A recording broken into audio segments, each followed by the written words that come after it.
Hello guys, আজকে আমরা বানাবো সবজি রুটি। এভাবে সবজি রুটি বানালে খেতে অনেক টেস্টি হবে। তো একটা বোল নিয়ে নেবো, তাতে ময়দা নিয়ে নেব। এবারে বটবটিগুলোকে এরকম স্ক্যাচে কাটে করে কেটে নিয়েছি। গাজর দিয়ে দেবো, ক্যাপসিকাম দিয়ে দেবো, পেঁয়াজ দিয়ে দেবো, লঙ্কা দিয়ে দেবো আর ধনিয়া পাতা দিয়ে দেবো। দিয়ে একটু নুন দিয়ে দিয়েছি আর 3টে ডিম দিয়ে দিয়েছি।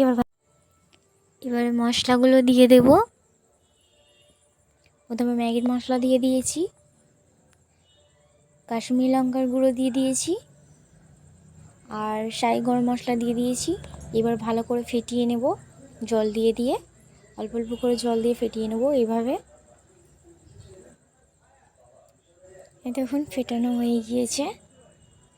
এবারে একটা কড়াই বসিয়ে নিয়েছি, তাতে তেল দিয়ে দেব।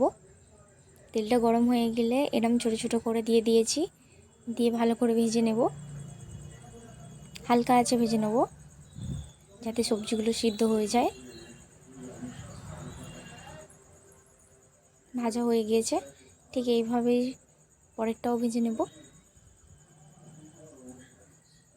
এই দেখুন সব হয়ে গিয়েছে, কত নরম হয়েছে, কত সফট হয়েছে এই দেখুন।